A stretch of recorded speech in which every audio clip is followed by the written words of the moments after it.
Welcome back, guys. I'm just recording this on my phone, so the audio won't be as good as I'd like it to be, but I've been very busy and I just wanted to get a video up, just get something up, even if it was a pretty short video with not the best quality. I've been around a lot of young men or men within a couple years of me recently. And one thing I've noticed, which I think most people who think about the world and think about what's going on understand this or have a basic idea of this. But it's hard to really understand the details of it until you actually speak to the people who are in these situations. So everybody, I think, like I said, that thinks about the world, thinks about the sort of topics I talk about on here relating to great men and problems with the world now, and problems with people now.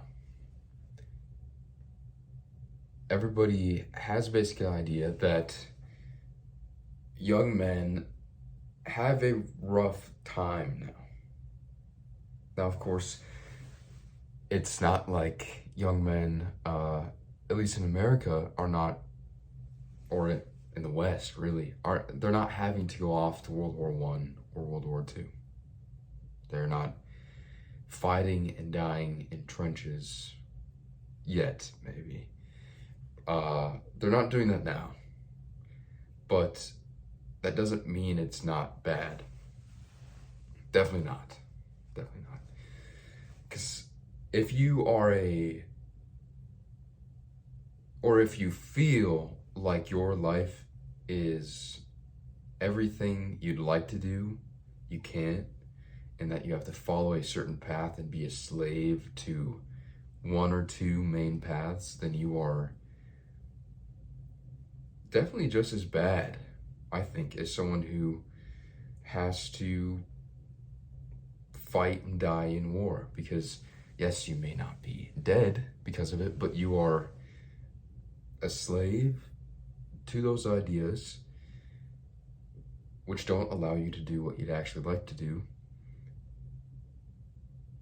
While these ideas also just like entrap you into a certain way of life, which brings you further into becoming a slave and takes you farther away from being a free man and very, very far away from becoming a great man, even potentially.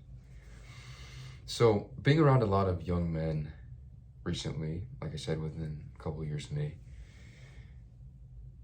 there are two main paths in life, and that is a dead-end job or going to college. Those are the two main paths that are presented to young men today. And it's really hard to not believe that those two options are your only two options nowadays.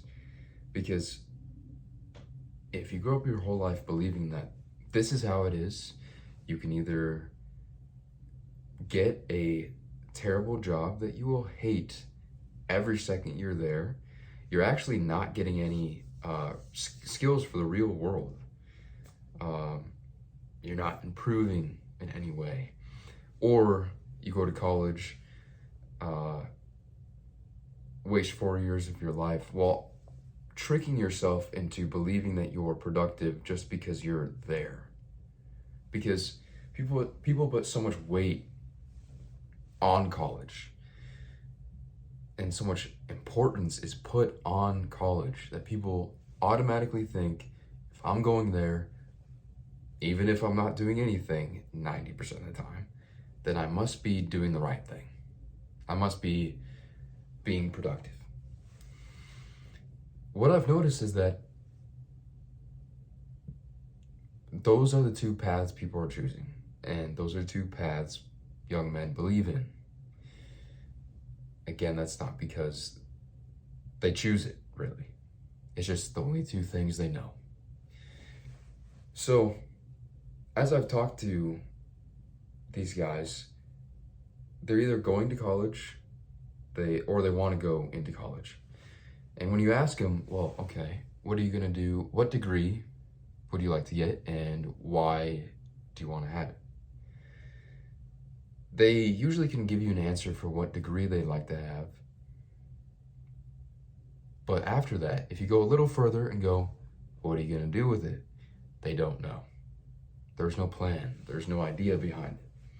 And for a lot of young men, the appeal of college is, to put it bluntly, it's easy women. I think that's the best way to put it. Women have a very significant impact on men. So if there's easy women, a young man is most of the time going to go, I should go there. Or that's just like another bonus to going there. The other bonus is you can pretend like you're being productive while just kind of floating around for 4 years.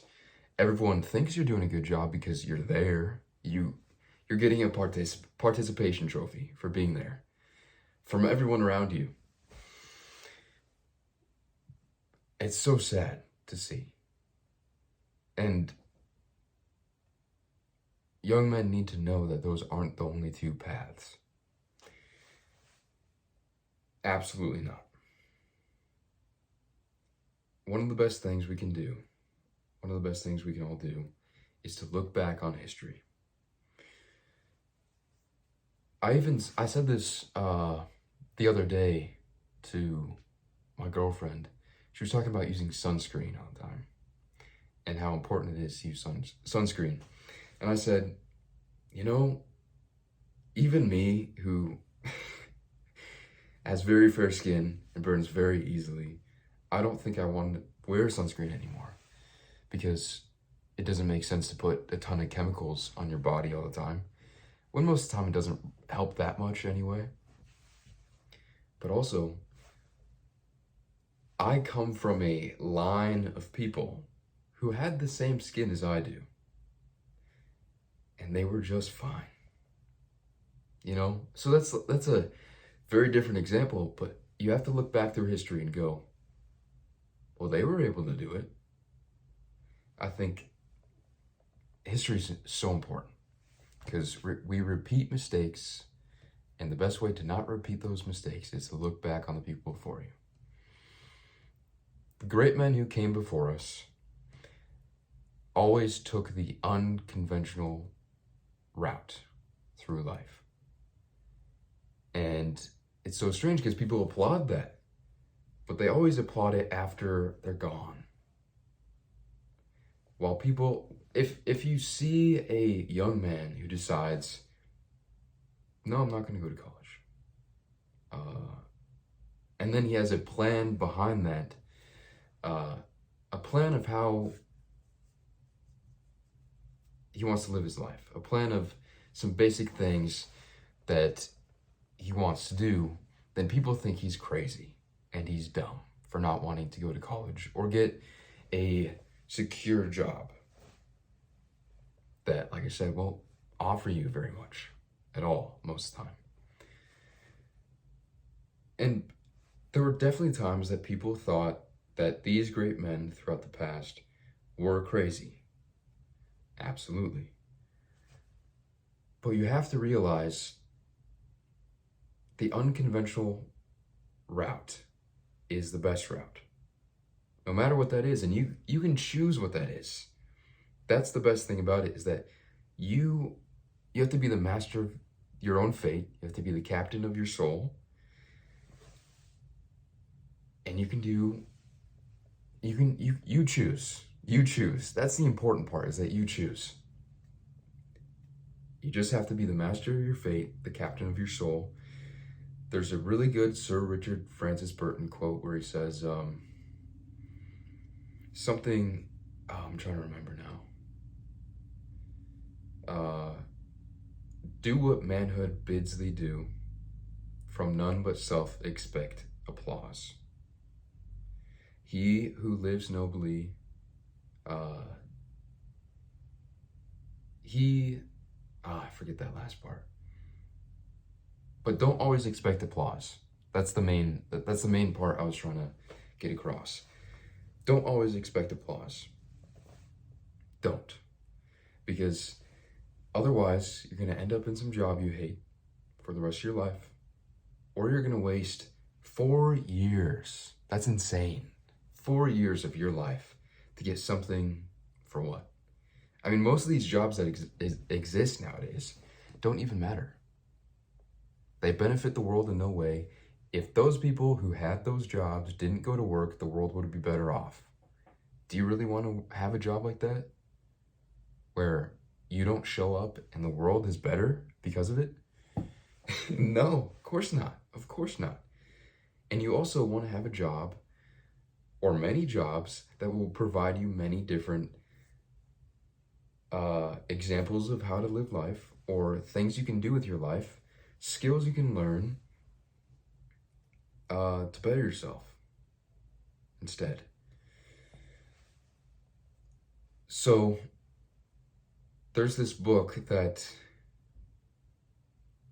is being written now by Doug Casey, and it's basically going to be a outline or a guide for things you can do instead of going to college. And this is mainly for men, I believe. I don't know if I should talk about what some of there's 3 main categories: games, activities, and occupations that you can go into and learn that Doug Casey talks about in this book. I don't know if I should go into it yet, or if he just wants to save it for the book. But basically, for occupations, you don't have to stick with one thing forever. People always want a secure job, and everyone will applaud you for having a secure job. But it's not secure, and most secure jobs are not going to give you any real skills for the world. So what everyone should do, what all young men should do, instead of going to college, unless you have a very, very solid reason to go to college and you have a very solid plan, you should not. You should not. I know the easy women are tempting, but don't sacrifice your dignity for immediate pleasure, because that pleasure is going to last a moment, and then you're going to realize that you were an idiot.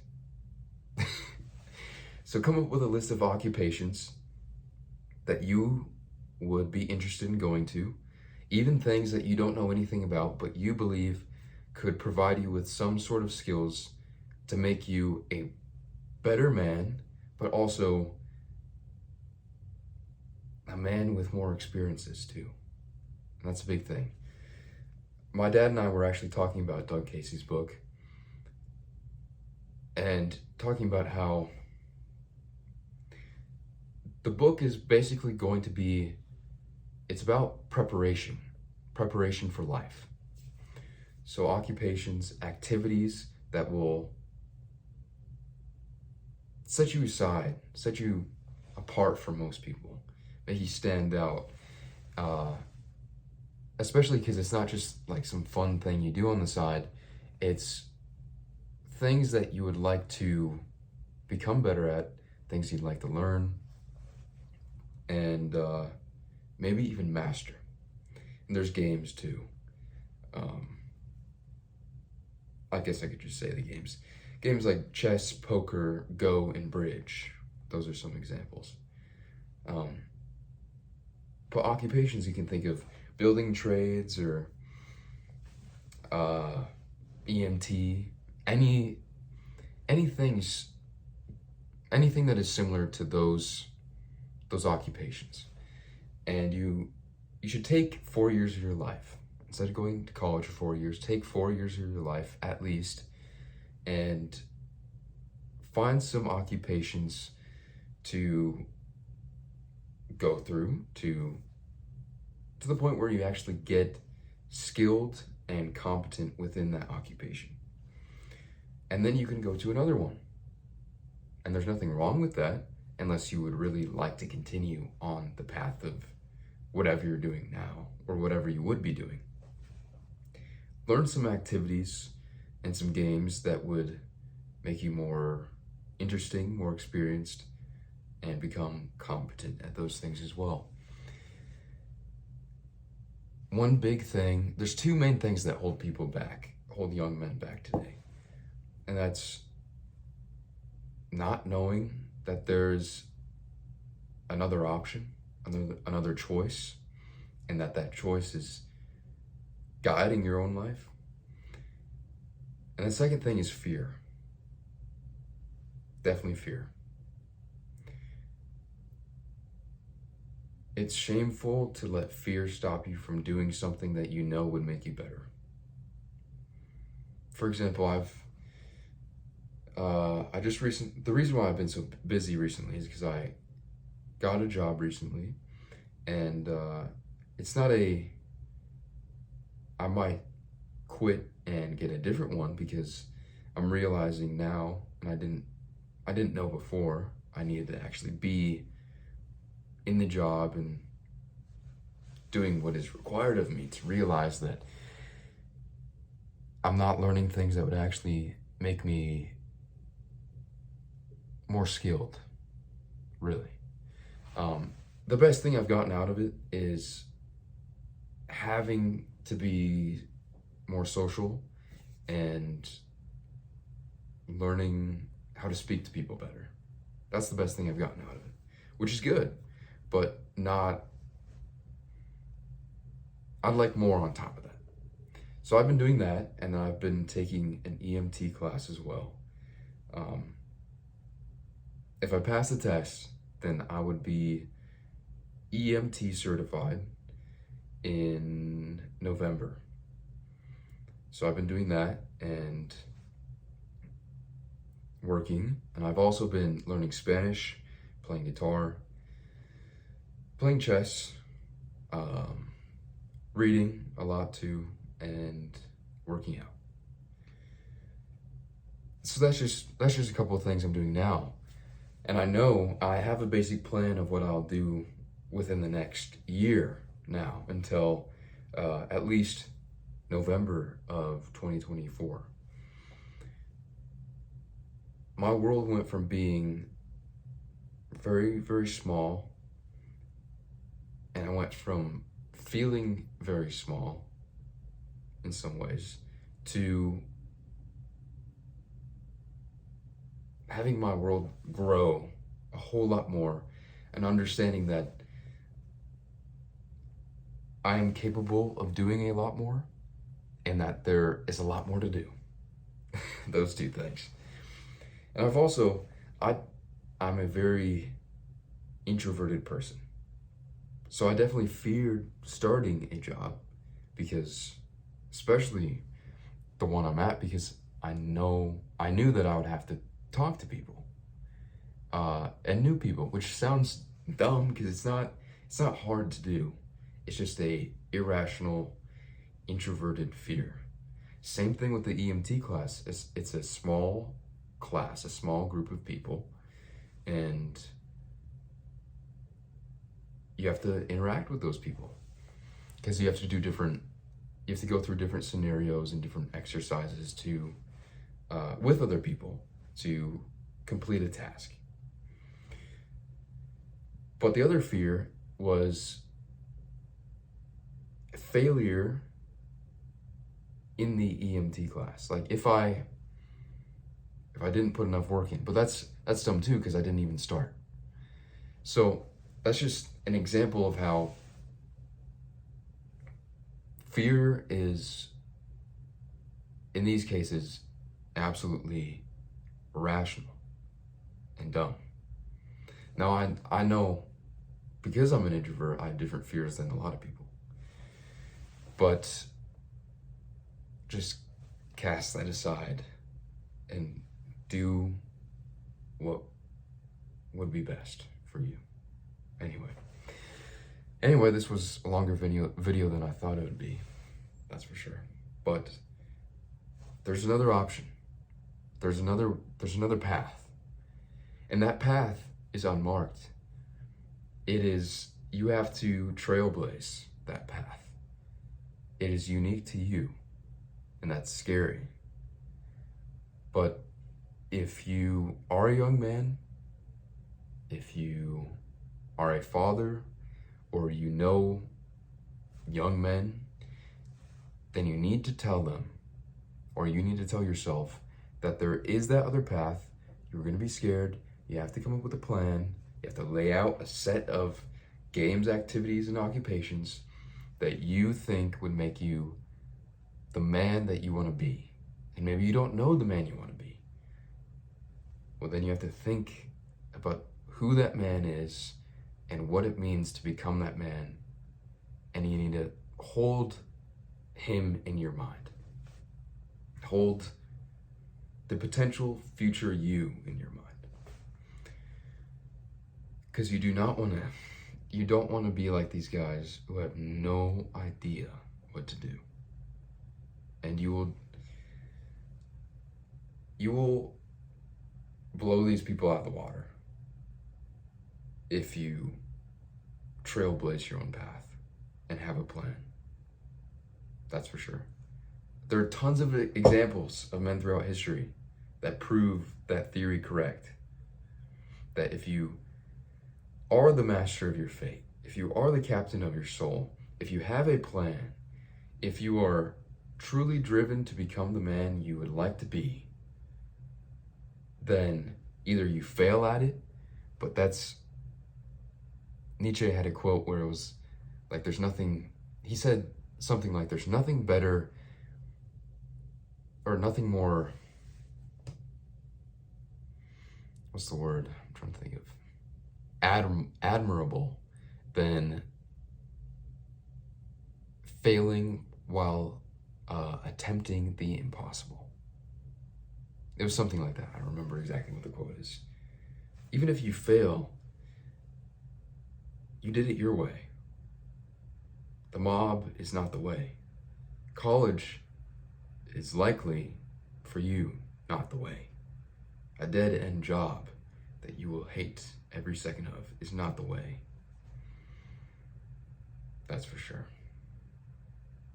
Anyway, I hope to be making more videos. We'll see. I've been, like I said, very, very busy, but I will try. I hope you guys are doing well. Hopefully the channel will start growing again. I don't understand what's wrong with it. It's been stuck at 1,336 subscribers for, I don't know, a month. So, I don't know, it's YouTube. Ridiculous. Anyway, guys, I hope you have a great day. Please, like I said, tell people that there is another option. And they might not like the idea of it, but there's nothing like it, because it's scary, frightening, but it is your way. It is your path, and you choose it. Have a good day, guys, and I'll see you guys next time.